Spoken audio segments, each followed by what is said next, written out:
Mm-hmm. What's up, peoples? It's another Wednesday.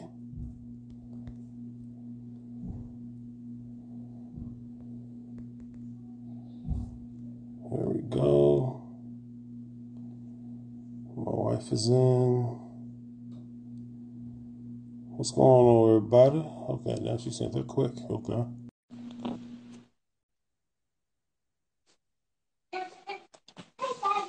Hey, I'm doing my live. You gotta be quiet. Kids.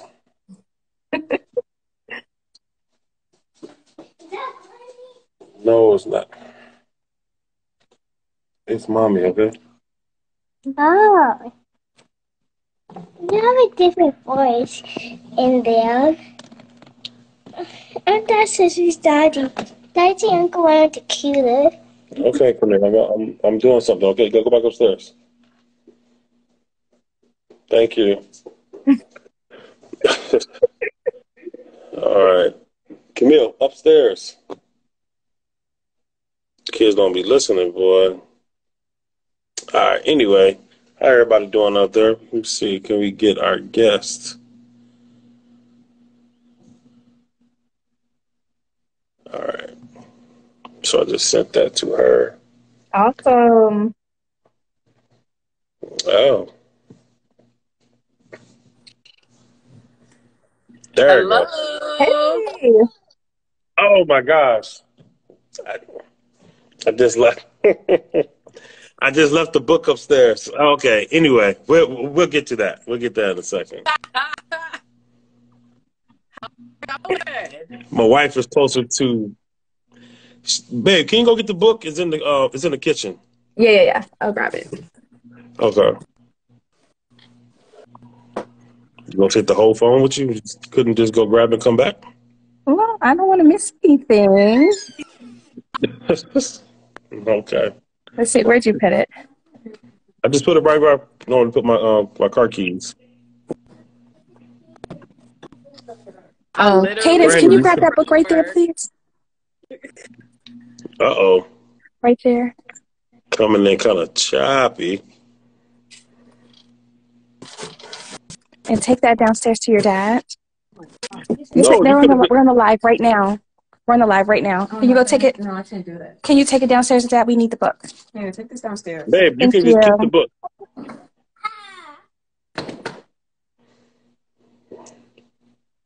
Take the book downstairs. Babe, just keep the book. You're right next to it. That's why I just said you're right next to it. It's hard. Okay, thank you. Okay, bye. But Franny's coming in broken, so we have to fix Franny before we even get to talking. Can you hear us, Franny?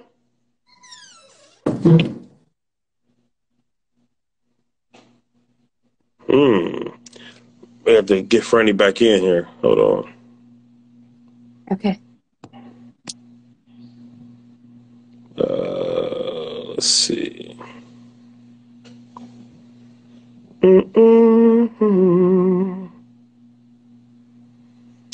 Come on, Franny. Let's see. Freddie is gone. Franny. Let's see. Let me invite her back in. All right. So while we wait for... Oh, there she go again. There she go. All right. I'm like, I don't know what was happening. All right. What up? What up? Hey, everybody. Thanks for joining, tuning in. You know what I'm saying? All my black people. No, so yeah, so But really yeah, so I know we're a couple minutes into it, but yes, let's go and get started. Because I don't want to waste anybody's time. And we have a lot to put out. Very, very special guest, near and dear to me.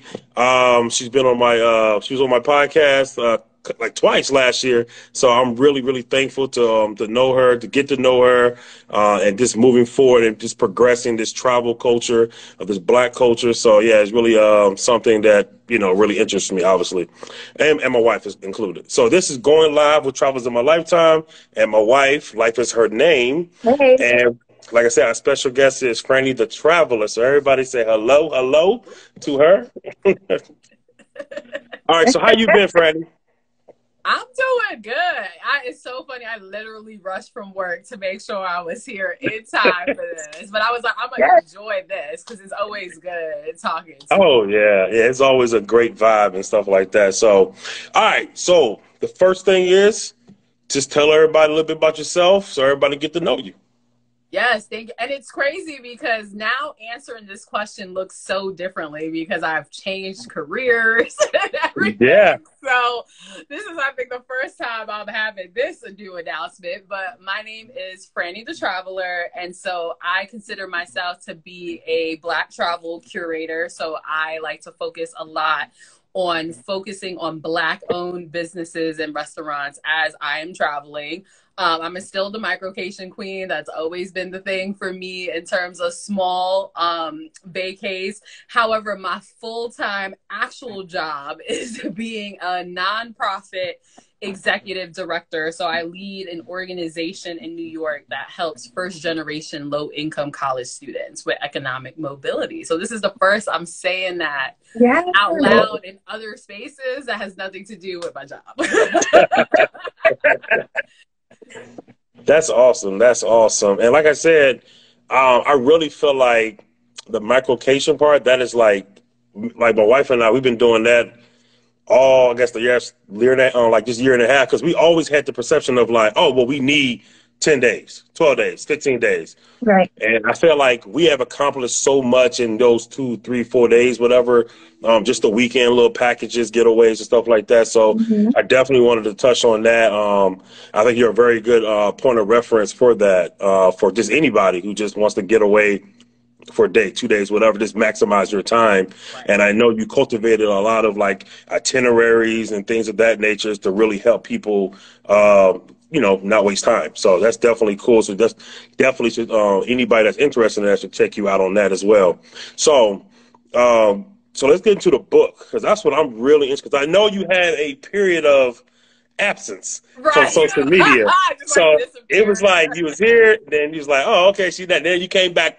I mean, you came back strong. I was like, super strong. So to come back in that level, in that manner, I think that's super awesome. So I just want to start from the basics. I mean, you know, so where did this idea come from to actually make a book or create a book?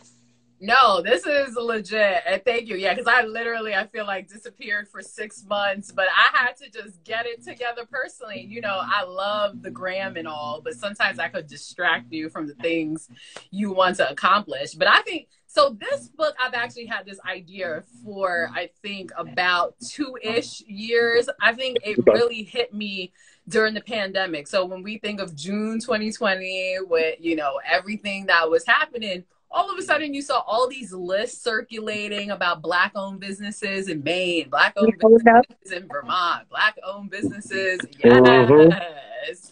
Right. And so I'm like, all these lists are circulating. Got my copy here too. But what I noticed is I don't think people knew what to do with them. Right. So I remember I just started off on my Instagram, just like sharing these lists and saving it in my highlights. And I think people appreciated having it in one place because there was so much being shared. It was hard to just keep track of where they all were. And so the educator me, the organizer me is like, okay, let me try to centralize more of this information. But then I also thought, like, it's one thing to have the list, but what you're going to do after you have the list in your hands. And so I think this book is just beyond a curation of resources. It's actually educating you on what to do with these lists, how to support the Black community, because I think everyone wants to support the Black community, especially after those events of June 2020. And we, of course, was putting pressure on our own community, putting pressure on the non-Black community to show support. But honestly, some people don't know what does that look like. And the educator me is like, you have to meet people where they're at. And so that's why I wanted to make this book. Oh, okay. Yeah. I'll let my wife get her questions in too, because I know she has a ton of questions, and we're just gonna kind of, bombard you with questions back and forth. Oh, I'm ready. I'll let my wife get the next one in, because like I said, the book, just skim because I haven't had a real good chance to really dive in. But I already told you, I'm taking that book on like the next state I go to. The book is coming with me. So yeah, babe, go ahead. So, and that's what I wanted to highlight on about how this book benefits everyday travelers. So that's what I want you to speak on. How do you feel that this book benefits the everyday traveler? Yeah, so I think to Preston's point, like exactly what you want to do. I think you want to take this book and literally have it as a guide or resource as you travel. And so it's funny because I literally just did that. I just came back from a trip, Tulsa, Oklahoma. And I went on that trip just wanting to like celebrate the launch of the book. And I thought it would be perfect because it's Black Wall Street and all of that. Yeah. But for me now, instead of having to like Google a bunch of things, I literally could like open the book of like, okay, let me find this Black owned bookstore. And I went to the Black owned bookstore. What I've been doing with the book actually is having people sign the book where their business appears. So this is now also becoming like the original copy I have is becoming like the autographed like version. So I took, for example, this Black Wall Street tour, the real Black Wall Street. And that was a big moment because his tour is in the book, an amazing Black man. And he was like the first person to like sign the book and everything. So it's great to see this live like in reality as I go to places. And so as to your point, as I travel more states, I'm going to just use this as a resource for things that I'm interested in doing, depending on how I feel at that moment, instead of having to scramble and Google things. I love that. I love that. Yeah, because I was going to say too, I remember traveling a lot as a child, and my father having written down notes of places to go and support. I remember that growing up and him having this, he always had this book. It was this really small book of lists of things and places to do, right? He was very organized in that way. He always had a map and he had things written down. And this really gave me that sort of familial feeling about my childhood and making sure that we're highlighting and supporting these spaces, you know, and that's why I thought this was so awesome on your part, because it's such a nostalgic feeling for me. And I think that a lot of people just don't have that awareness. They don't have that knowledge. They want to support. A, they don't know where to go. Right. B, they don't know where to find the resources because sometimes Google's not very honest about the resources, right? It's really sort of word of mouth. Combing through to your point, where it's like places that was going to be my little question. Black owned, but are not Black owned. Like I was looking for people's faces and everything. Hey, I tell you, oh my gosh, this is so funny. Even before I knew your book was coming out, this is like a couple weeks ago, I was trying to Google Black-owned business in just in Virginia. And I was looking for like wineries and all this other stuff. And then like I think I clicked on somebody's like link or whatever. And it was just like, oh, this is Black-owned. And I was just like, all right. Then I look at the pictures. I'm like, damn, I don't really see too many Black people in the pictures, which just gives me like a red flag. Like, this is Black-owned, but I'm not seeing Black-owned people. I literally search the name of the owner. Like if the owner's name was posted, I'm like, okay, let me try to find like a Google picture, like what this owner really looks like. That's funny. So I think what you're saying is like for the last couple of years, you've been cultivating this this book, and like, how difficult was it? I naturally did while traveling anyway, but it was the point of just actually just putting it in one location, because this was just stuff I was always searching for when I personally traveled. Okay. So like how hard was it? I know you normally would do this type of stuff, but just actually mentally, you know, thinking it towards the book for the reader, like how hard was that for you? Because like, did you do it all on your own? You know, did your husband help? You know, it's like, you know, how was it? So I would say it was predominantly on my own. I think my husband is always helping for editing purposes, for photography, and the actual writing of the book and the curating of resources was all me. Where I got assistance was there's fellow travel blogger. She's called Journey with Joe. So during the pandemic, she published actually her own book. It was like a fiction book. And I met her in real life once. And so seeing her journey on how she advertised the book, how she actually got it to print, and she did it self-publishing all on her own. She has her own mini self-publishing company. So also thinking a Black woman, it would be on brand to use a Black woman. She's the one who helped me more turn my thing from a Google Doc to like the physical book. Your own, right? It's one thing to have it on a Google Doc, but it's another thing to have it even aesthetically organized, right? Because I'm so picky when it comes to aesthetics. And so wanting that, or like the cover being created, like she has a group of folks that she works with behind the scenes, like someone who helps create the cover, someone who helps edit the book. So that was a huge help to actually turn that reality from a computer screen to a physical book. Oh man, that's awesome. Like I said, it's all about pulling from your, like, all your resources. Right. Like I love that, you know, like I said, and she's a Black woman, you're a Black woman, and you know, you guys coming together like Voltron. You know, that's how I look at it. I'd be like, I think that's so awesome. And like I said, like through this journey of this year and a half, like meeting you, like, I don't know, was it 2020 or 2021? I can't remember which year, but such a blur. That time it is, right? But it's just like, you always just been super dope to me. Like, I know about my former co-host, Ryan, we always thought very, very highly of you and stuff like that. And I just be like, you just put up dope content. And that's why I was so sad, like, when you left for the 6 months. I didn't anticipate it was going to be that long, but part of it was I originally, because I do it for Lent, right? Like to give up. And this was the second year I did it. And so I usually go longer than the Lent, but I'm like, oh, okay, it'll be like 2 to 3 months. But then I couldn't bring myself to get on social media, right? For whatever reason. But what I realized, part of it was like, no, you're so focused, like you're so in the grind, like just finish all the things you're trying to get done first before you pop back up, because social media takes a different aspect of your brain in terms of, you know, creating content, showing up for people. And I'm like, I was not in the space to be able to show up back for people. Okay. I'll turn on you, babe. So I just wanted to highlight one of the parts in the book where you're bringing up wineries and supporting Black businesses through wineries. I was very impressed to see how many were Black owned. And so can you go over that process of how you identified them through each state? And have you explored many of these that you've identified within the book?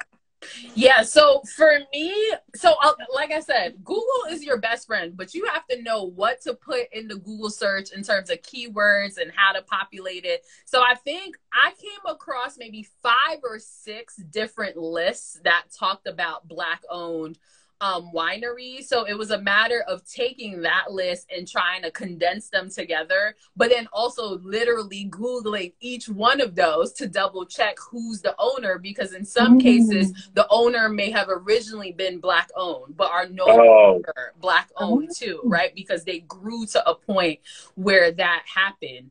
And so for me, I think I wanted to feature wine because wine is not an industry we often associate with Black people. Like we often think of it of like, you know, the bougie and the Europeans, and like there's just a whole different culture. And so I've definitely have had, you know, some Black owned wine through even like, you know, your local wine store, like some of them house that too. But what I realized is that's an area I need to myself improve more. Like, so the first exposure I had to wine that was Black owned was in Cleveland. And that was such a rare gem I found. So it's actually the photo of that chapter is from that experience. And hearing his story, how, you know, he actually used to be a person who ended up in jail at some point, but then he turned it around and he decided to buy a plot of land in Cleveland to help other people who come out of jail to develop skills so then they can have a promising job after. And so what I realized is like a lot of these wineries and all these industries, like there's always a second story to it. It's not just about the business. And so because I like wine, I'm like, oh, I need to start start searching for more wine as I travel too. And so I definitely plan to use this book as I continue to hit up more states to see if there's wineries that are nearby. Wow. Okay. That's a fantastic story. Thank you for sharing that. So my question is, what's your favorite chapter? Ooh, that is a good question. No, it really is though. And I've been pondering it, not even for this, but it's like as like people tell me what their favorite chapters, it's always interesting to see what people's interests are. I don't have a one favorite, but I can name a couple of them. Okay. That's my favorite. We got time. So one is the ice cream. So I love ice cream. But the reason why that's also a favorite chapter, because when doing research, I uncovered so much history of like Black people being pioneers in ice cream that I never knew until writing this book, literally. Okay. Like even like the invention of how you would refrigerate ice cream, or like the scooper that's used for ice cream came from Black people. And then even finding out that there's a connection to Haiti, even, because you know anything with Haiti, yeah. like hard. And I'm like, where is, and it's a strong connection to Philly specifically, interestingly, for ice cream. But like no one really knows this. So that's one of my favorite chapters because I think it's a very unexpected chapter. I also love the Black Heritage tours because honestly, I love doing walking tours, like guided walking tours when I travel, because you also learn that history that you may not otherwise get, and you get it in an hour and a half or two. And I've met so many dope people doing like those walking tours. So for me, that's one of my favorite ways of educating myself. And then I think also the whole Amplify Black section, because I think we need to work on how do we amplify other people's voices, and also know, like, I love that chapter because I got to elevate so many travelers like yourself who no one really knows about, actually, right? Or like you have a smaller following, and it was cool to see like someone tagged me in a comment that they messaged like someone that was mentioned in the book of like, oh, I like am connecting with you because it was mentioned in this book. So that's like the ultimate goal I want to see. And then the festivals I love because we also need to get away from Blackness being associated with pain and suffering, and realize like we produce a dope art and know how to celebrate amazingly. Yeah, I love all that. Like, you know, like I said, especially the amplifying, you know, just other you know, Black artists, you know, in their own right. I mean, because that's something that I feel like we don't do enough. Essentially, I mean, maybe I just don't see it from my little you know bubble, my little level. But I like, you know, I love when somebody like just do something just out of the goodness of their heart. Like they repost somebody's stuff, they share it, they genuinely support it. Yeah, you know, you support, period. Support, period. Yeah. And you know what I'm saying? And I think sometimes it does get sad, it does frustrate me sometimes when I see, you know, us turn each other down a little bit, or that's like the narrative people think. But there's really people out there like yourself, my wife, me, you know, that, you know, we really are in this space to promote positivity, you know, promote history, promote knowledge, education, you know, stuff like that. So I definitely love that. And then like when you said the chapter on the Black, just the, like, you know, the Black tours and stuff like that, the walking tours. So my wife and I, we just did one this past Saturday, which I vlogged. It'll be out next week. I think it'll be out next week. Check that out next week. Yeah, I think it'll be out next week. But like we had just a great time. And the funny part is we only like, cause we went to Old Town Alexandria, and literally I've been to Old Town probably about 1,000 times. Never did a tour, never did anything. And we just went Saturday, and we had such a great time. And we did the Duke Street Heritage, or Duke Street Black Heritage tour. Yes, I know exactly the one you're talking about. Yeah, and we did it, and we did it self-guided. We did it ourselves because, and I just Googled it or whatever. Right. But it was just like, it was just super dope. Like, oh man, like, and we're some dope people. Like we're like culturally, I just think we're just amazingly dope. We're like, you know, so yeah, it was definitely enlightening. I definitely, and I know you got some past content that I want to check out when I go to like New York and stuff like that. Because like I said, you always find like these dope spots or like little festivals or little, like the little tours and stuff like that. So I definitely want to check that out. And I know a lot of stuff is in the book as well. So I'm definitely going to be using the book all of 2023, the rest of 2022. I just think, like I said, just make some good content. And just, like I said, you did a lot of the legwork for us. So, you know what I'm saying? And I really appreciate that. Just me telling you, face to face. No, I appreciate it. I mean, part of it was also to eliminate people's excuses. That's why it has the subheading, like to eliminate your ifs, ands, or buts. So you don't have to use anymore of like, oh, I can't find this resource, or I just don't know what to do, because it's all laid out for you. So now it's literally your decision on, are you going to support Period or not? I mean, I like it. Even like you got the hashtags in there, you got like websites, you got that, and I'm like, oh yeah, I like this. So like that leaves. Oh, I'm sorry, I don't want to overstep. Babe, you got no question? No, I mean, if you have a thought, you can go ahead and flow with it, and I can jump on in the back end.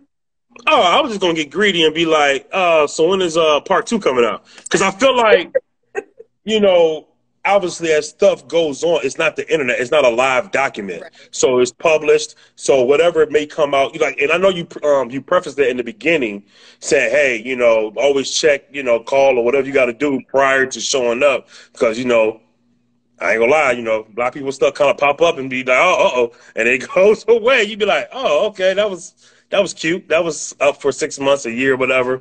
And so definitely, like I said, make sure y'all don't blame Franny. All right, I made it loud and clear. Loud and clear. So I definitely wanted to make sure I mentioned that, whatever, because that was one of the first things I read. I was like, yeah, I'm glad she put that in there, because people will get upset. Right. You told me to go visit this place and this doesn't exist or whatever. And I'd be like, it's a book, right? You're like, stuff changes all the time. But that's all I pretty much wanted to say. Go ahead, babe. Okay, so I just wanted to speak on the importance of, or what do you feel was the importance of really highlighting the preservation of our heritage and culture through this body of work? No, that's a great question. Especially, so I'm a history nerd at heart. I actually, even though I was a pre-med student in college, I was a history major. I studied colonization. Like, that was the lens of which. And so I think my awareness of our history, I think part of the issue I've noticed is, and this is just like our education system as a society, we often start Black history with slavery, right? I mean, it took the 1619 Project to at least enlighten people of like, okay, like there were people who landed here before the slavery started. But I think it's almost like my personal mission to want to let people know that there is so much history away from that prior to, 1619 when we think of global history, but also throughout U.S. history. Like, no one's really talking about Tulsa's Oklahoma, Black Wall Street, or the fact that there were like nearly 10 other equivalents of Black Wall Streets too that were happening in other states. And so I think I just want to work towards how can we shift people's mindsets to focus on the positive aspects of our history and culture, and focus on so many contributions that we made that unfortunately most of it is not going to be in your textbook. And so I want this book to be a way of teaching you that history. So that's why I chose the chapters that I did too, because I'm like, you're going to learn a lot of things that your mind is going to be blown. Yes, that is so true. So true. Yeah, I do love it. Like I said, I know this year, like my wife, we got invited down to Fredericksburg. Like her great grandfather was included on the walking tour. What was it called back? I can't remember what was the actual name of the tour, but it was some type of like African American walking tour of Fredericksburg. Fredericksburg, yeah, that's what it was. And our great grandfather literally was the first Black doctor in Fredericksburg. Wow. And they immortalized him in a stained glass. And was it Shallow Baptist? I think it was Shallow Baptist Church. And so it's a big, huge mural of her great grandfather. Wow. And I thought that was super dope. And I did vlog that, but it was a long tour too. It was long. It was like hours. But it was super dope. And the lady that curated, she said they don't do it too often because I guess funding. And I'm like, okay, I mean, I guess understand that, I guess. But it was just super dope just seeing like all the black culture in Fredericksburg. And we literally walked, I felt like the whole city. And it goes through the church. It's talk about, I guess maybe the revolutionary time period, how black women were involved being like the, I guess they didn't have a big role as far as how they made it seem like whatever, but they did do like, I guess they were spying, for the, for us on the good side of things and, things like that. But the tour was super dope. And like I said, just doing it with my wife and then just learning so much about Fredericksburg. That's why now I'm trying to get into Fredericksburg and trying to see all I can see, and I'll take the walking tours. I have Fredericksburg to my list. You've convinced me to go visit. I'm telling you, got to go to Fredericksburg because it's an amazing tour. And now, matter of fact, I'm glad we talked about this because my wife, her father told her that it was some museum in Richmond that wants to reach out to her. Wow. To get it, because they put in her great grandfather in some type of exhibit in the museum, and they want her to come down to talk about it, and they want to tell us more about what they're trying to do. And so me being a YouTuber, I'm like, cool, let's get this on film or let's whatever. So and I've really been wanting to visit Richmond for a while. So yeah, I don't know nothing about Richmond. I'll be honest with you, I don't go past Fredericksburg. I've been to Richmond 1,000 times, but I just be like, it's Richmond. But, no disrespect to people from Richmond. But I am going to go visit Richmond because Richmond has a lot of history as well. And that's one of the beauty of living on the East Coast. It's just a lot of history, obviously, because of the 13 colonies. Mm-hmm. So I think so. That literally is it. Like, what you told me about Fredericksburg is what reminded me of my experience in Lancaster, Pennsylvania, right? So people think Lancaster, the Amish, right? I think Amish. I've never been. Right. And so my husband and I went Labor Day weekend for like our anniversary, and it worked out perfect timing. This is why I was like so insistent, like we have to go this time, because they do once a month walking tours on African American history. Probably similar thing, right? Funding, but they do it in the summer months where it's like hotter. So I think maybe like April through November. And so it worked out perfect timing that we were able to do it. And their tour is very unique because they actually involve people who are descendants of people who have had impacts in Lancaster. So one person, it was like her grandfather had a significant contribution to Lancaster, Pennsylvania's history. Or another guy, he had a direct connection to like the Greenbook, for example. And so it was cool because you're not only walking the city, but you're hearing their story and telling the story of their families directly. So I feel like your wife could be like involved in like one of those type of tours for Virginia. That's what I'm hoping. I'm really hoping, because I thought the tour was so well put together and just a lot of good information. Yeah. And it seemed real genuine from the people that was cultivating this. That I hope they get the funding that they need to actually do it on like more of a regular basis. And I do think it's like I said, so many stories out there in each state, all these different cities. And like you said, it does kind of get weird when like it's always like slavery, slavery this, slavery this. Oh, we're only gonna make a movie about slavery. It's like, damn, how many slavery movies can we make? It's like, can we get something like how you said, all the ice cream stuff? I didn't know nothing about that.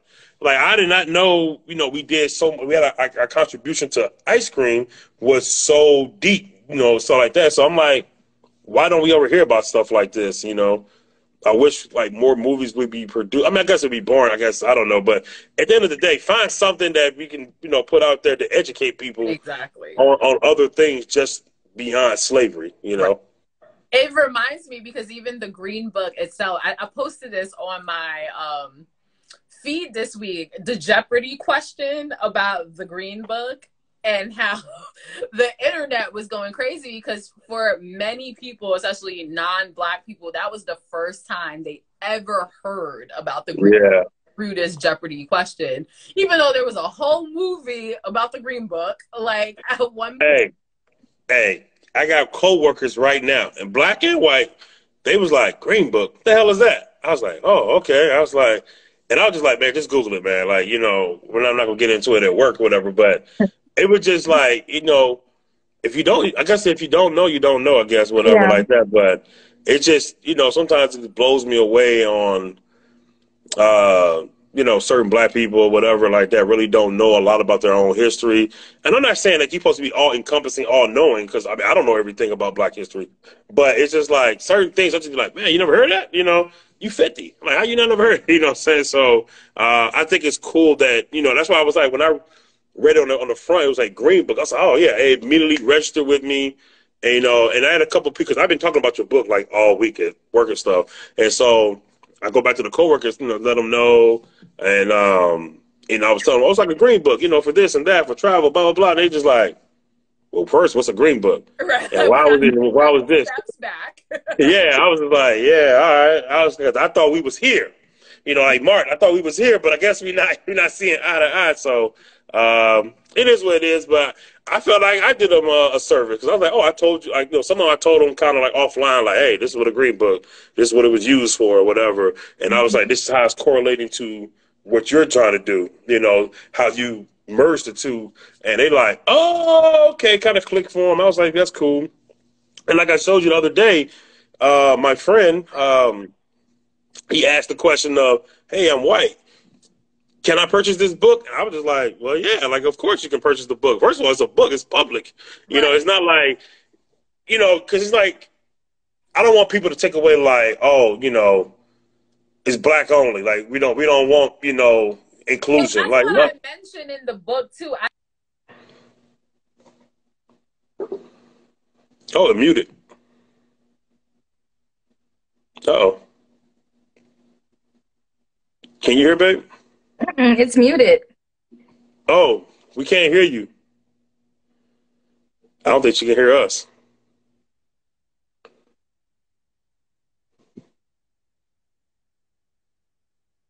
Uh-oh.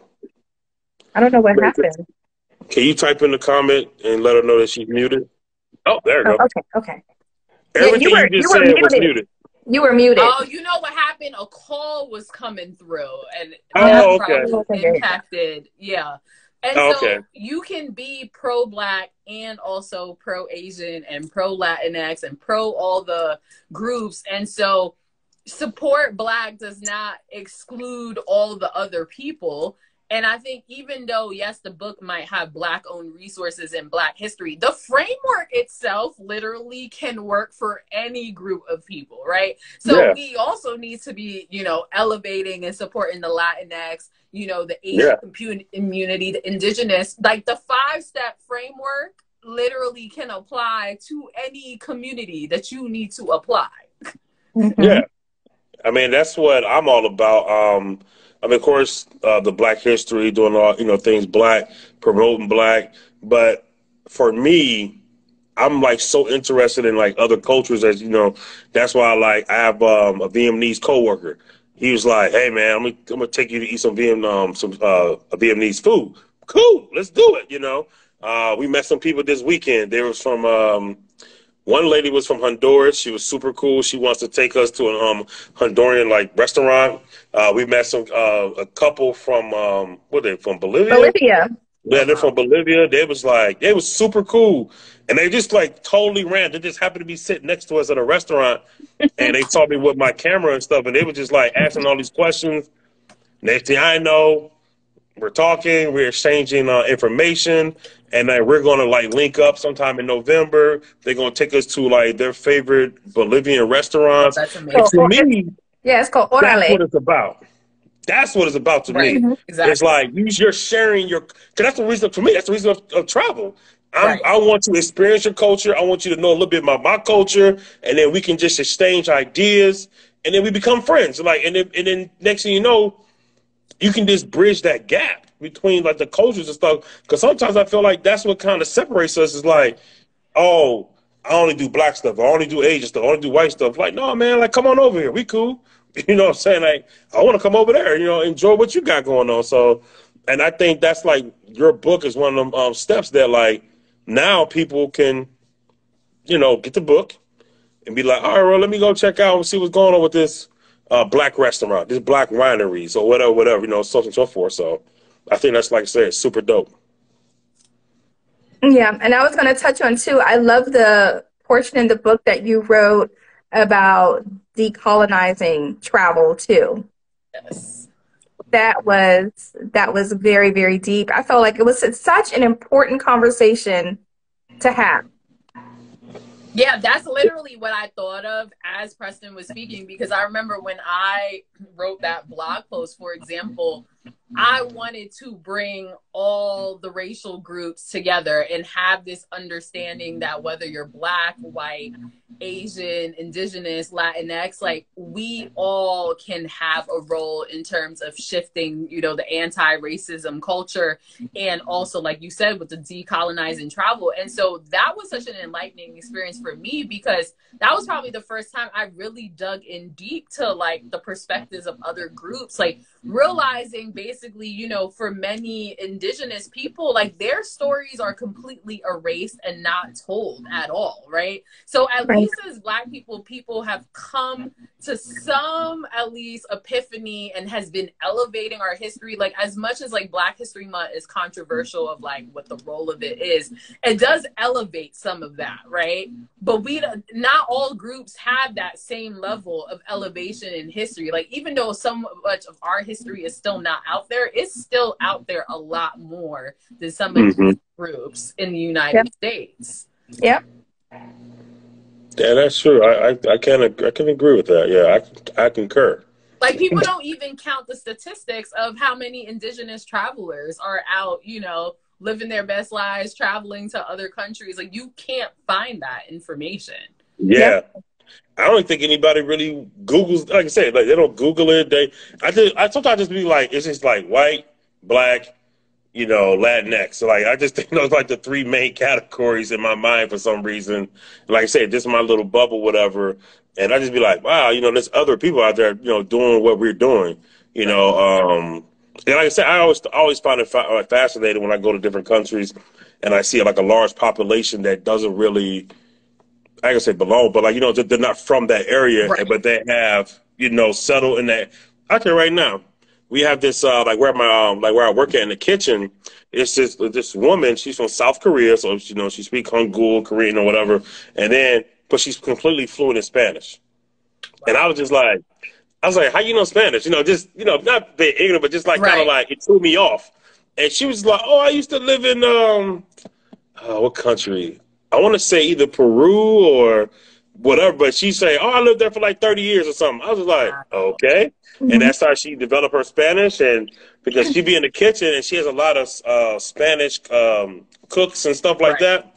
And they just be speaking Spanish all day long in the kitchen and just looking at her because she still has their South Korean accent, but she's speaking Spanish. And I just be so fascinated. Sometimes I forget to almost go back to work because I'll just sit there and be like, oh, man, she's really going for it right now. I think, like I said, I think that's super awesome. But I do, because like I said, I really love walking tours. What's your favorite walking tour? Ooh. What has been your favorite walking tour? So honestly, one of my favorite ones actually was the one I just did in Tulsa, Oklahoma. Like, the guy was super, super dope. And it just ended up happening that it was 1-to-1 because of whatever, like, mix up. So getting that personal history. But there was a walking portion and then there was a driving portion where he drove me for me to internalize how massive the Black Wall Street area was in Tulsa before it got destroyed. Because I think, and so that was where my mind was blown. Like we kept driving and driving. He was like, no, I could continue to drive further, but we don't have the time for them. Wow. Wow. Right, exactly. So I think that really, and he had so many images in terms of what it looked like before, and then us standing in the very location that it was now, and I could see certain landmarks were still in the pictures that he was showing me from 100 years ago. So I think that perspective was super helpful to get from a tour. Wow. Yeah, I'm so mad because I wanted to go to Tulsa last year for the 100th anniversary. And I was like, wanting to go during that time too. Yeah, and I was I was so upset. But I was like, all right, you know, because like I said, it is, I'm like, because at work, when I get downtime, I just get on YouTube and I just kind of Google, like I said, like the prominent black cities of the 20s and the 30s and stuff like that they're just not around anymore, you know, because, you know, obviously they got, majority of them got burned down or, you know, whatever, which is super sad. But it's like I learned, like I just been learning so much, like man, you know, black people were very prominent. You know, we had some things going on, and then, you know, unfortunately, things happened, transpired. We couldn't continue or whatever. But that's why I'm so happy for your book to come out to really promote, you know, like these tours and stuff like that. So I'm really happy about that. But I was serious about that. Like, do you think you will write another book? So it's funny. So of course, it's been pondered. So I do want to have another book at some point. I don't think it would be, so I have two ideas that I want to work with. I think the content and the framework and the history, like, it stays as is. And I think, honestly, for updates, that's where you got my Instagram and my blog, right? Like, because I'm going to, like, feature content as I travel.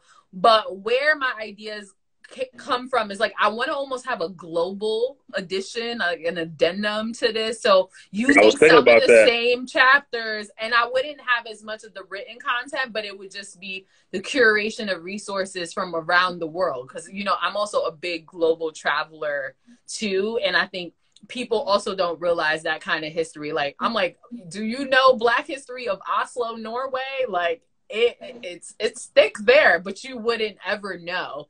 And I do also want to create a journal that kind of accompanies this book to help people dissect and digest the information and reflect. And hopefully that will help people actually, like, lead to take action. Because people love journals, and people need to do some deep reflection in themselves, honestly. But it would also be journal questions that can help you plan itineraries too. Like, it'll be like a mix of the types of questions that are asked in there that you can use this book alongside the journal. Okay. So I'm gonna try to work towards the journal first, because the global one I think takes longer, because as I travel to more countries, things are gonna obviously continue to be added, where I think the journal will directly help you with this book. Okay. Yeah. So how do you, like, you know, like, let's just say, like, just for any country that you may go that you don't know too much about or you never been, what are some of your first steps? Because as you mentioned, like Oslo, I'm literally going to Oslo in a week. Oh, wow. Awesome. You know what I'm saying? I'll be out there now. Come on now. I'll be out there now. I'll be out there a little bit. You know, I'll be out there, you know. You are outside. Don't count me out now. I'll be out there. But just how you mentioned that, like, I was like, oh, what a coincidence, you know, that you said that. So I was just kind of think, like, what are some of the steps that you go through to find, like, it can be stateside or whatever, but just like, what are some of the, like what is your process? Like, how do you? That's a good question, because when I know of a location I travel, you know, one of the first things I am Googling is, you know, what are Black, well, now I don't have to because it's in here, but I would be Googling, like, Black museums in X location, you know, Black heritage tours in X location. I also would Google, you know, top things to do in that area, because it's not just about the Black history. Like, I also want to know what the local history is too. And the Black history is the local history, but, like, also what makes, like, what is Oslo's cuisine, right? So I'm curious on what, like, signature dishes are for a specific location and what are the best places to find it. Honestly, I'd be also Googling Instagrammable spots in that location because, you know, you got to get the good pics too. So I at least have a lineup of like, oh, okay, I want to take some photos by like these murals or, you know, this skyline too. And so I think that on top of what happens is I use Instagram and I have so many notes on my phone. So when I see people's content and I'm like, ooh, that'd be something I'm interested to. I literally have notes on my phone where it'll be like, here's a city and here's all the random things to do in it, right? So then when I search on my phone, if I search Oslo, Norway, it almost becomes its own itinerary because there's just like a long list of like, oh, here are the things to do. Now let me use that and break it into an itinerary. So I'm usually never starting from scratch because I be taking notes on what people be posting on Instagram. And so when people sometimes are like, oh, have you been X place? I'm like, no, but I have a long curating list going because of Instagram. That's what Instagram's good for. Like I said, I feel like, you know, it's almost that stigma. Like I felt like in the past when people are like, oh, I can't get on Facebook, bro. Like it's, you know, it's the devil. I'll be like, no, you're using it for the wrong purposes, maybe. But I was like, you know, like Instagram has a wealth of knowledge. You know, like I feel like, to be honest with you, it's hashtag. Yeah, like they do the legwork for you. Somebody has traveled there, taking a picture, it'll give you the idea of where they're at. They gave you all the, you know, everything. That's the thing, right? Food, it's a hit or a miss. So why not listen to someone who's already eaten at that restaurant and who's co-signing that it's good food, you know? Yeah. And that's why I like taking my wife on like my little food vlogs I'll be doing because her palate is a little bit more wider than mine. Like I'm not a huge seafood person, so I ain't about to be spending $30 a plate on something that I may not like. Right. But I know I'm like, you know, take my wife and I'll be like, oh, let me just nibble on what she got on, you know, and it usually works out for me that way. But you're absolutely correct though. That's why I like.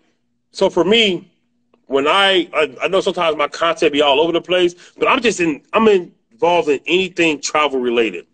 I don't care if it's hiking, the walking tours. Oh yeah, you be having the whole experience. Yeah, like I might walk up a mountain. I don't know what I might do, and I feel like it's needed. Like, and then for like I said, for my content, I want to show you like the real side of something like that. You know, I'm not into the club scene, so. You know, that's why I don't have any club pictures to show or, you know, whatever. But somebody I don't care else about has that on Instagram, right? Yeah, somebody else got that on lock. They got that on lock. They got it. They can have it. Like, I want to show, like, even like, you know, I was telling you, like, I think it was early this year when I was like, yeah, like, my museum content don't do very well. We was having a whole discussion about I'm like, and I was like, oh, I got to get away from the museum because it's all about the views of the lights. Now, at this point, I don't give a damn. Right. If I'm gonna go to this museum, I want to take these pictures. It ain't my fault. You want to read it, right? You know what I'm saying? I'm like, and for some people, gotta get it in. There's gonna be even a small group of people who will appreciate that content, right? So it may not be as popular, but there's people who is going to appreciate, you know, that content. Yeah, I love. And I'm at the same wavelength as you. At this point, I think. It's like, of course, you want more eyes on your content, or whatever. But I feel like I've built enough of a strong community, so I feel like it may be small, right? Like we're not at 10K, but this book made me realize how much support I had behind me that I never realized. Because so many people who I've never met in real life came through. Like I was messaging everyone like this book is out, show support, and the amount of people who came through sent me a photo with a picture of them in the book. I'm like, this shows like you don't necessarily need a massive following to necessarily be successful on Instagram. And so I'm like, you're here because you like whatever content I give you. So at this point, I'm not trying to shift the kind of content I'm giving you. Like it is what it is. Like you can ride this train, you could get off the train. But like, That's it. And that's one of the things my wife keeps me grounded on, like, because at first it was like, oh man, you know, not to do like clickbait or anything like that, but it's just like, oh, I put out content. Oh, that didn't do too well. I'm not doing that no more. Right. But like now, I'm like, I don't care about nobody. I'm putting out what I like and what I think is of value. You know, and it gets whatever, like whatever it gets. If it gets 1 like to 1,000,000 likes, because we pour it is what it is. Time and effort. So to then not even like the content you're putting out because you're trying to accommodate to other people, right? Yeah, I'm not doing that. I'm like, hey, this is what I like. I like museums. I like the nature, the hiking. I like the food. I like going to different places. I like to go to obscure places. And it's like, you know, the only thing for social media, like the only thing social media ruined for me is when it gets oversaturated. So, yeah. So like, if it's a place, let's just say, I just like to go back to my famous New Atlanta, aka Tulum, right? The over-tourism, that's like a term. Over-tourism. So that's one of the things I got from Natalie Martinez, whatever. She sent me a movie. I can't remember the movie name, but it was The Last Tourist, I think it was called. Something like, yeah, it was a documentary on Hulu. And it enlightened me so much on how to be a tourist or a traveler, and some of the things like do's and don'ts, and like you think you're actually doing good, but you're really kind of like, you know, not really helping. And I mean, it talked anything from people volunteering to be school teachers and handing out supplies. It talked about people that take cruises. I mean, it was kind of like, you know, making it seem like it was harsher than what it really was, or at least what I think so. I think it just try to hammer the point. Like, just for example, there was like people that go on a cruise, right? And we just talking about Western, you know, the Western Hemisphere. And they was like, they'll get on a cruise, and then they won't get off the cruise boat. Like, it'll dock, but they won't actually spend dollars in the community. And I'm like, I never thought about it from like that. Or some people just stay on the cruise boat and they just want their Western lifestyle, but they'll tell you, "Oh, I've been to Barbados." Did you really go to Barbados? Or you just... A lot, yes. So, and the part, because since I'd never been on a cruise, I had no frame of reference. But one of the things that they brought up was they were saying that, I guess, the cruise company or the cruise boat would hand out pamphlets to each guest to say, "Hey, only shop at these particular locations." Interesting. So like those locations already had something set up with the cruise line. Because I guess one of the things that they would say is, hey, don't shop at point A because point A is such and such. Shop at point B because they're the best, or, you know, whatever. But they're on that approved list. Yeah. Yeah. They're on that approved list. And I'm like, wow, like I never knew that. Yeah. And like I said, it's a really great documentary. And I'm so blessed that Natalie, you know, told me about it. Yeah. Yeah, it's good. It's really extremely good. I highly encourage any traveler, tourist, whatever you know deem you are, to watch it. It's super good. And like I said, it's on Hulu. If you have Hulu, I definitely take a look at it, because I'm talking about they go from people that take pictures with the tigers and riding elephants, and I mean just how mistreated like the animals are and stuff like that. And I mean it's powerful. It's like an hour and a half, 2 hours long. But it's like you don't know what you don't know, right? To your point. But once you know, if you don't do better actions, and that's really like on you. But I think the over tourism, that's the bad part, like you mentioned with Instagram, because you start to see so many people in the same location. So it has you wanting, oh, let me go there too. I know for me, I usually end up at the location, but 3 to 5 years later. Like, for example, there was an Iceland wave that I know happened like a few years ago. And it took me a couple of years to go get there. So I think by the time I always get there, the oversaturation is over. But I think, we also don't think about like the impact that we're having on the communities of which we do. Because how are they supposed to support the oversaturation? That's exactly what they discuss. in the documentary, the oversaturation, all these festivals, and like how we just leave our carbon footprint like trash, yeah, just litter, everything. I was just like, wow, that's crazy to me. Or you know, like channel those people to then support local businesses, because like festivals, which is why I had that section too. Festivals help communities that may not otherwise get attention too. But to your point, if they're only advertising, you know, go to this restaurant, go to this food truck, like I think it's a great opportunity for people to then be like, okay, I'm here for this festival. Let me go find now the Black Heritage Tour. Let me go support, you know, that local business, like while I'm there.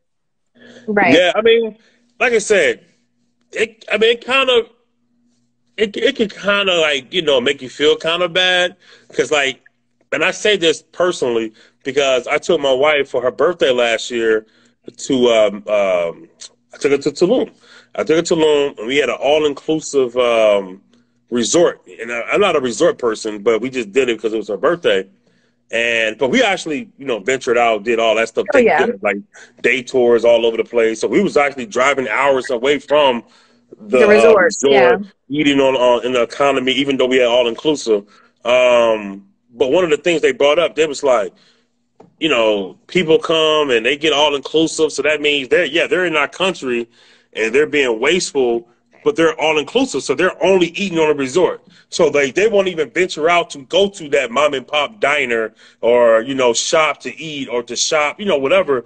And I was just like, oh man, they're talking about me, because that's what you know, I just started thinking like, damn, my bad. Like I didn't know, like, you know, so I think it's the intentionality, right? So that's why the last chapter called Knowingly, it's like, what actions are you doing intentionally? So for me, I definitely love an all-inclusive resort, but I also want to have a taste of the country. And honestly, I think the resort is great for the amenities and, you know, having the beach at your foot, but there's no way you're knowing a country if you stay just on the resort. And I came to that rude awakening really quickly because I remember, I don't know how long, but it's like over 5 years ago at this point. Like my first all-inclusive was at the Dominican Republic. And I realized I still don't, like, I know DR through history, through Instagram, but I've never really seen DR because that was the one resort experience where I never stepped out. And so I'm like, never again is that happening. So I will book an all-inclusive resort, but I will at least try to embed 1 to 2 days where I arrange local tours where they come to the hotel to pick me up so I can have that local experience and experience the heritage tours, take me to the local restaurant or hire a driver. So my bachelorette for Jamaica, we had the best of both worlds. Like we had the all-inclusive experience, but then I had arranged specifically with a Jamaican guide to take us to these places that we want to see. And then we ended up having like a Jamaican taxi driver that became like our pseudo guide at some point. So we got the local food. We did the KFC, you know, because that's a big thing in Jamaica of like, they will argue their KFC is the best, but it's the intentionality of, okay, I'm going to embed this in my itinerary, at least for a day or two in that all-inclusive experience. Oh, yeah. Yeah, like I said, I remember I saw pictures for Jamaica earlier. Yeah, there was really dope pictures as well. Look, you had a great time. We even hired to do a photo shoot. Like I was Googling, like. Oh yeah, I see your Google game is strong, but you don't play on you got a whole PhD in Google because, like I said, if you don't Google right, you start getting some erroneous ass information. You'd be like, "What is this?" So yeah, I definitely, like I said, I definitely can appreciate what you bring to the table. But before we get out of here, because I know I got to be up at like 4 o'clock in the morning. Can you talk about a little bit about the microcations and how people can get involved and how simple it is to really, you know, curate them? Yeah, so I'm a big lover of microcations because especially my prior job as an assistant principal and being a teacher, like you're only tied down to the days that you're given. And so sometimes you might have a week off, but the days you were really given was, you know, MLK, like you will have a long weekend. And so this is where I realized, no, there is so much opportunity to be able to travel. I think there's it's a craft, a strategy, basically, when it comes to microcation. So you're not going to want to choose a location, for example, that's going to take you 10 hours to get there, right? You want to choose a location where I would say the max is, you know, 5 to 6 hours, and that could be driving or flying. So, for example, when I did Oslo, Norway as like a microcation too. So to clarify for people, I define microcation as a trip that is under 5 nights in a location. And so a lot of times I would use the long weekends, you know, like MLK or Veterans Day happen to fall. Sometimes what you can do is add an additional day to the weekend, a long day. So if you don't have that long weekend or your job frowns upon it, because I know my old job frowned upon adding to the long weekend, but it's a different life, right? As an educator, because it's like dealing with kids. So if you have a regular Saturday, Sunday, you can take that Friday or Monday off. And that becomes 3 days. And then if you fly out, for example, the evening before or take a track, you now wouldn't have lost the time that it takes you to get there, right? Because that's the time. So if you are like, I always used to jet set like right after work. It will be Friday. I came with my suitcase. I'm Ubering to the airport. Like I had a flight booked for like 6 p.m., 7 p.m. So it doesn't matter what time I arrive, but at least I'm already at the location on a Friday night. So that means I had all of Saturday, all of Sunday, and then half of Monday. So I would like make sure to book a flight that was in the afternoon or evening so I can maximize my time. I think that's the biggest piece in terms of when are you leaving for your flights? How long does it take you to get to your destination? Europe is really good if you're on the East Coast as a microcation, right? Because many of their flights can leave in the evenings. So by the time you arrive, it's basically morning at that location. So you would have gotten your sleep on the plane. You just got to be team, like, I'm going to get my sleep, like, the next day. Like, you got it when you can. That's what I'm doing next week. That's it. Like, team no sleep for like the first 24 hours. And so I remember catching a flight to Denmark or Norway. It would be like the 11 p.m. flight leaving from JFK. But then I landed there. It would be like 8, 9 a.m. And so I had the whole day, all of Saturday. I had all of Sunday. I had all of Monday because I like attached it to like a 3-day weekend. For a lot of places in Europe, that's enough time, honestly, to like get a good taste of it. And also, it depends the traveler. I like to pack things in my travels to get the most out of it. So if you're willing to sacrifice, you know, some sleep, you can get a lot out of a 3 to 4 day trip. See, that's the whole thing I always promote. Like, and I don't know if you remember me always going back and forth with Ryan, because he'd be like, I like to sleep in at 1 o'clock in the afternoon. Sir, I can't even be friends with you right now. Right. Like, but that's, if you're trying to do a microcation, that is not what we're team no sleep. We get it. I mean, and that's the thing about like my wife and I, we went to San Salvador, and we went for like just 3 days. But those 3 days was jam-packed, just enough where we didn't feel like we did too much. Exactly. Or we didn't feel like we did too less. Like, I mean, we went. But in the evenings, you're not taking a like we go to bed regular time, 9, 10 o'clock at night. We in the bed, we wake up 7 o'clock in the morning, eat breakfast, and we hit the street. That for me. So I actually left Saturday morning only because I now have grad school Friday night. So that's like, I had to figure out another way around this.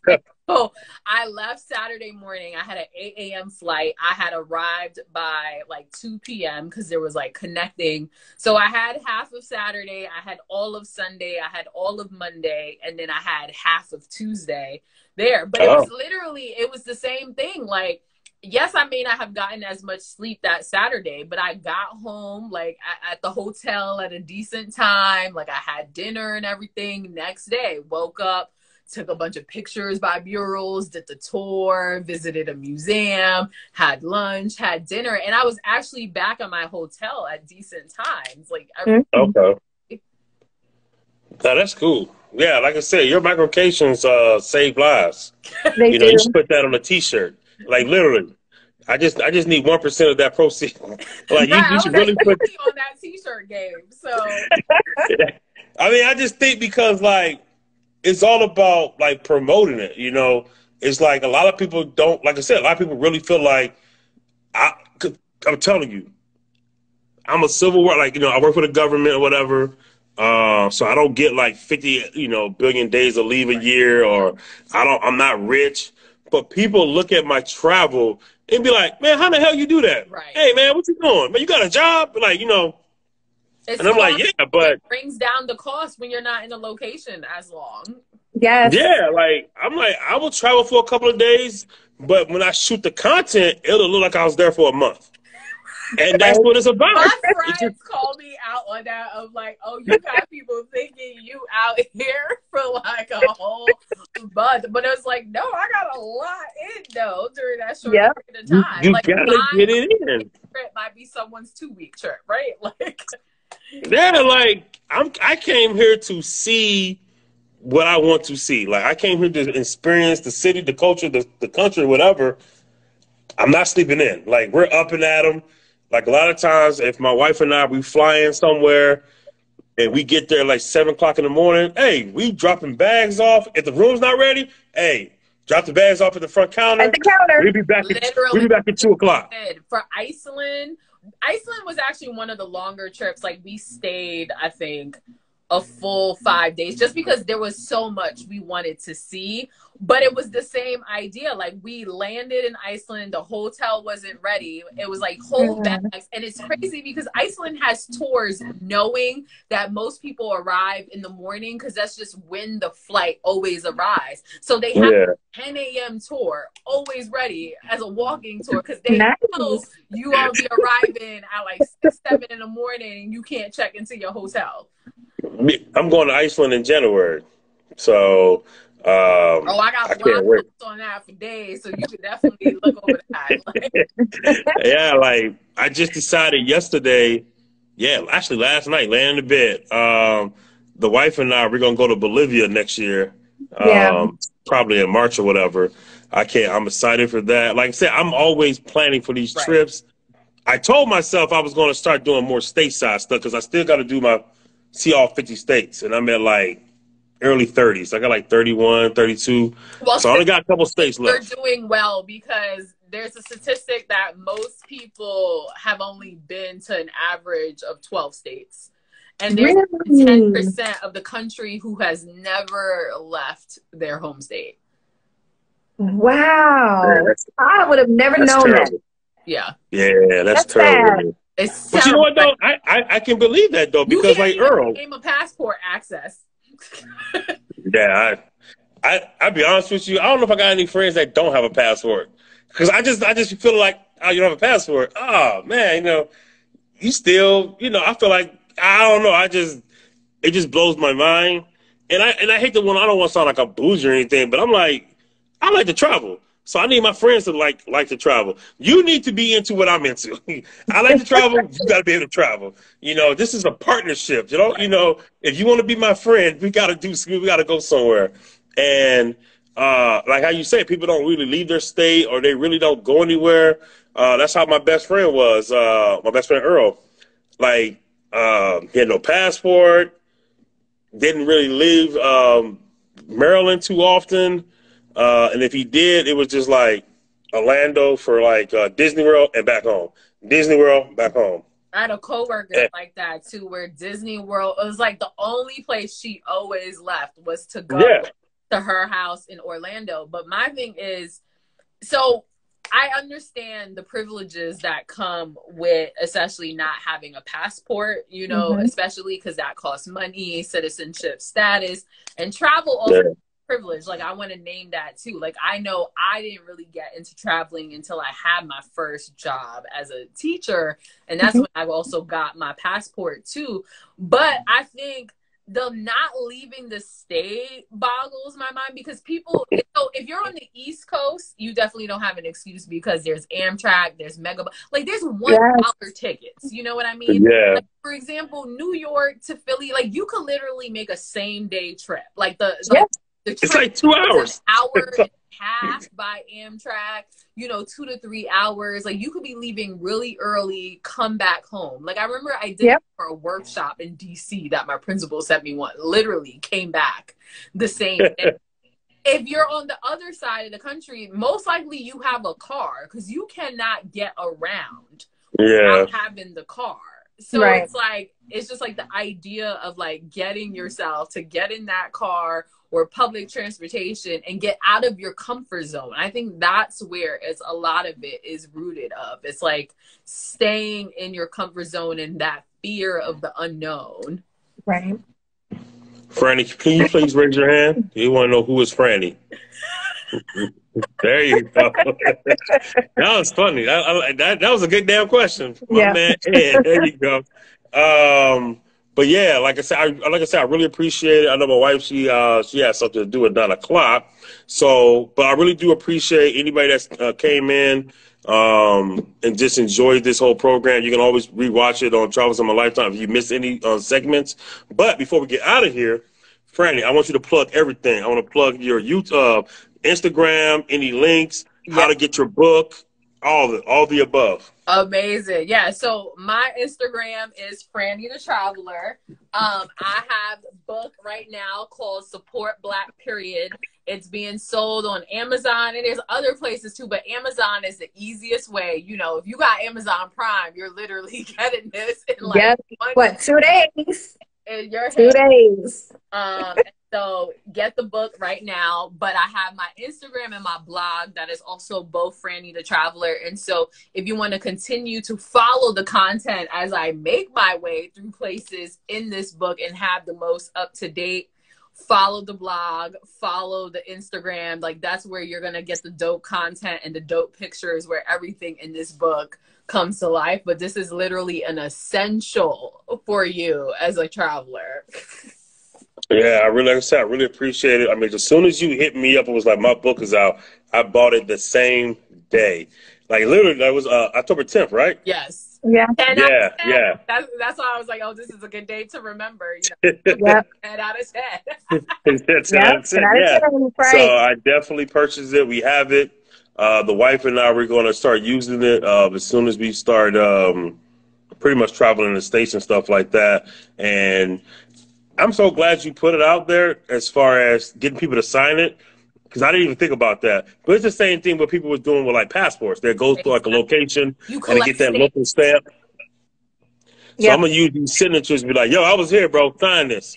And like, somebody's going to sign my book. So like I said, I really appreciate it. Please go support Franny. They were looking at me awkward. They were like, oh, let me find the tour person who was at the museum to come like sign this.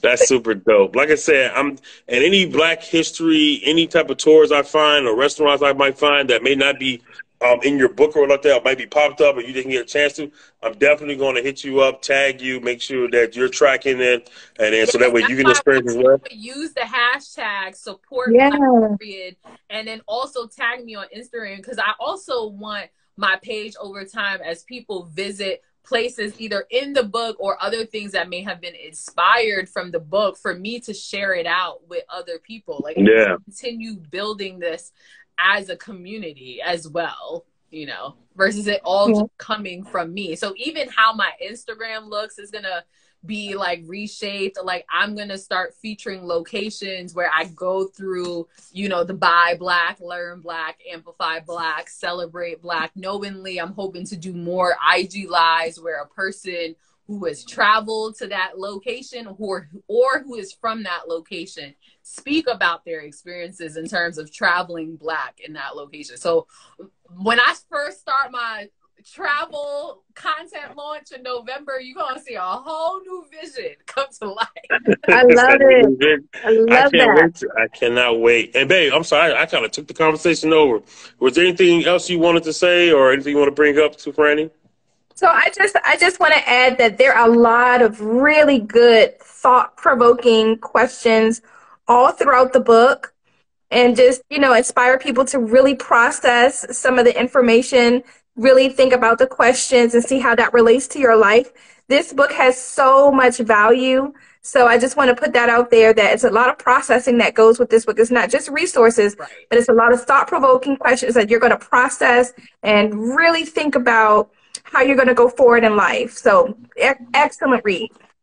Thank you. Thank you. And also, man, like, you two are really dope people, and you're also like the epitome of this book, essentially, in terms of how you uplift and support. Like, I've seen very few people who support other people, even that you don't even know in real life, right, in person, like the way the two of you do. So, oh, thank you. Thank you. I'm telling you, like, and I know I ain't trying to rehash it all, like a whole other conversation, but I'm telling you, support is like my #1 thing that I've just been harping on since last year, since this journey or whatever, because I hate fake support.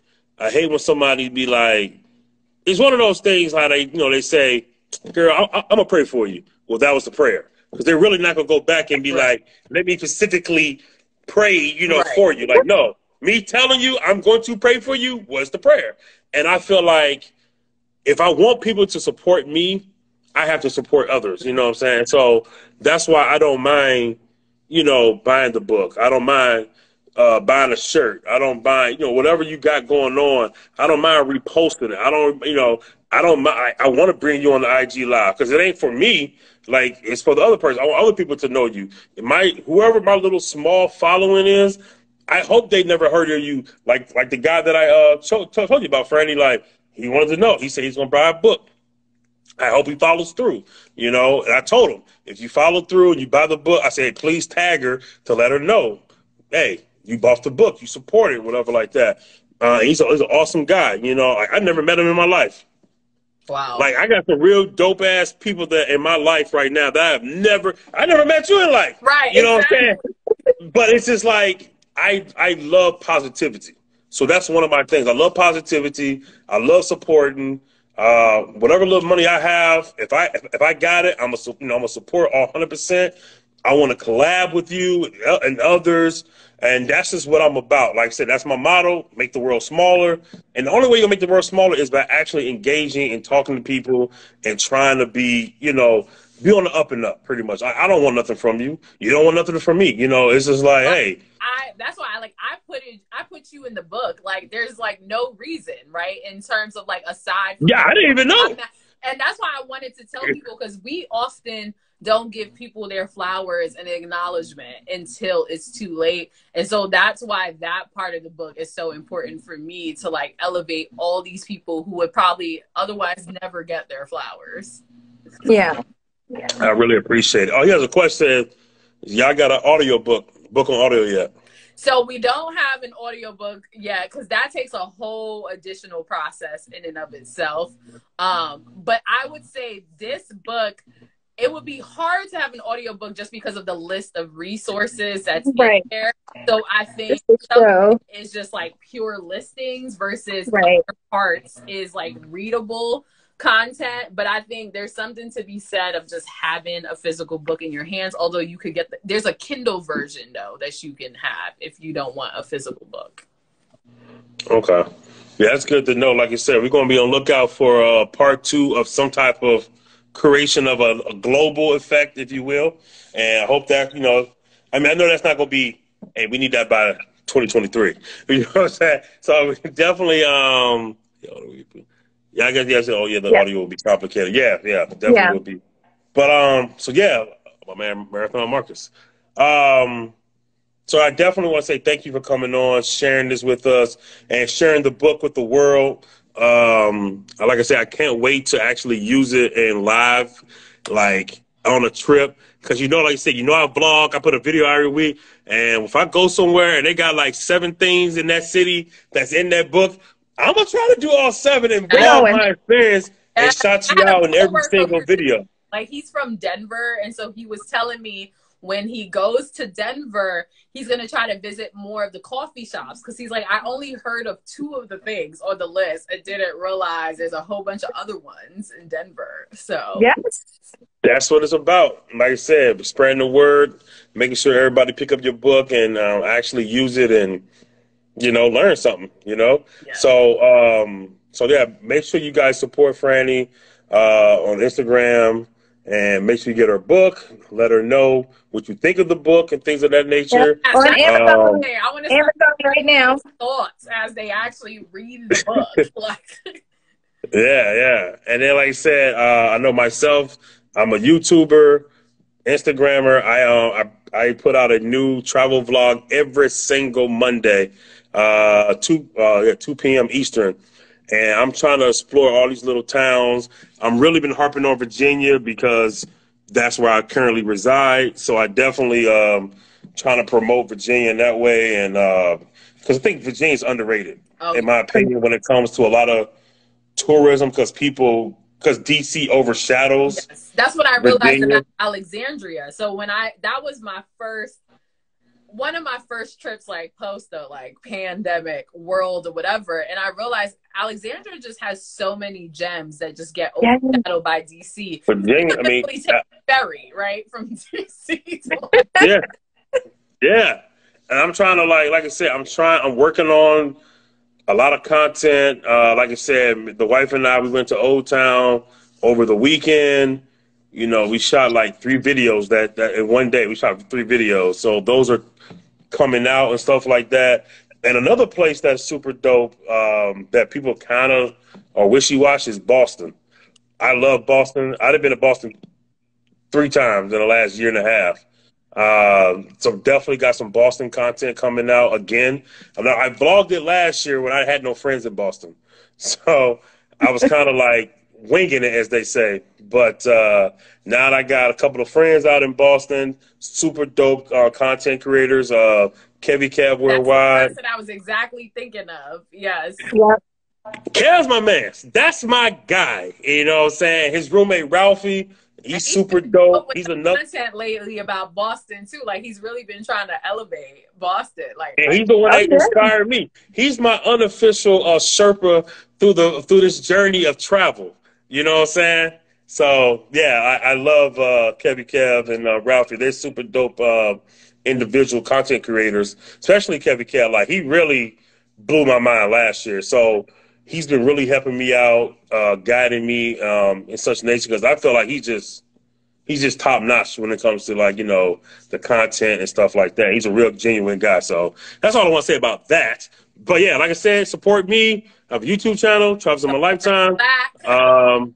Yeah, support the book. I have all my links. And then my wife, if you're into mental health and self-care, she does an excellent job on that. Babe, if you want to take a couple minutes or a couple seconds or whatever to say that, because I know you got to go in a couple seconds. Yeah, so on my page, I just really try to promote positivity through self-care, and just understanding that self-care should be a part of your lifestyle. It is not a part of just doing something on the weekend or, painting your nails or spa days. It really is incorporating all those things that are necessary to make yourself whole socially, emotionally, and physically, and doing them on a daily basis. So that's what I push out, and I put out motivational quotes and things of that nature. I am a social worker in real life, and so that is what I promote. Yes, that is why. That's what I promote, and I incorporate a little bit of my travels as well. All right, I really appreciate it. He said West Falls Church. Huh. Oh yeah, okay. We were just in Falls Church because that's where the Eaton Center is at. Yeah, so they're like Vietnamese town. Vietnamese town in Falls Church. Yeah, we just went out there a couple weeks ago, whatever. Yeah, so it was super dope. Definitely got some more content. Definitely got a bunch of Virginia content that's going to be coming down the line. Also on top of the international travel, because I got to get to Oslo. Yeah, let me Definitely gonna check that out. Oslo. I can't. It's actually because that's a place you don't really hear Black people going. So I remember you saying that in the we had the podcast. You was like Oslo, you know. You know, it's one of those places you'd be like, you feel like a man on the moon or something. That's why in my mind you would just be like, there's nobody out here that look like me, or but there you know, something like a lot more people that look like us, or just people of color in general in Oslo than we realize. I'm definitely going to try to look at the content and ping you before I get to Oslo, so you can kind of steer me in the right direction, so I can make sure I put out the best content and you know, as possible. So yeah. All right. So that was a good episode. I really enjoyed this. Enjoyed talking to you. Can't wait to have you on again. Yeah. It's a good. And then, you know, yeah, like whenever you got something that you want to put out, or I don't care. Like you just want to shoot the stuff. I put it that way. I don't want to be too vulgar, but yeah, you know, anything you want to put out, just let me know, DM me, whatever. And it's definitely all love. We love talking to you, supporting you, and things of that nature. And then what did it say? He said, he went to Iceland one time. There was like one other Black person. Well, yeah. Iceland is a little different, but Norway, you know. Iceland's a little different. I can't wait. Like I said, I'm excited, and I specifically chose January because I want to see the Northern Lights. Like that's literally my number one reason for going to Iceland. I don't really think I have any other reason to go to Iceland outside of one, getting another country under my belt, but really just I really want to see the Northern Lights. Like I'm really into like these phenomenons and stuff like that. If I can see it, I definitely want to see it. Because I don't see a lot of Black people like promoting like Stonehenge or something. I'm like, I never see anybody go out there really, but I want to do it, you know. So definitely be on the lookout, you know, and make sure. And I know you're gonna have a lot of content for 2022. You said November you got some stuff coming up. November I'm gonna start. Like I have content from when I wasn't, you know, on social media for 6 months that I need to catch up on. So okay, I'm gonna take the next couple of weeks to like plan what that content looks like. But then obviously travels are also gonna continue from there. So you're about to get a whole bunch of travel content coming your way. Nice. All right, we look forward to it. All right, guys. So remember, every Wednesday, 7 p.m. Eastern, right here on my channel, Travels in My Lifetime, I do an IG Live with special guests and stuff like that. Some are repeat offenders, i.e. Franny. You know what I'm saying? She's a citizen, as Tway in the Morning would say. So if you ever want to be on the show, just DM me, and then we can try to work out some stuff to try to get you on the show on these Wednesdays and stuff like that. All right, so I catch you guys. Ooh, I don't know about next Wednesday. I may not be available because I'm not going to be in America. So yeah, we'll figure it out. We'll figure that out. All right. All right. So see everybody. All right. Peace. Bye. Bye.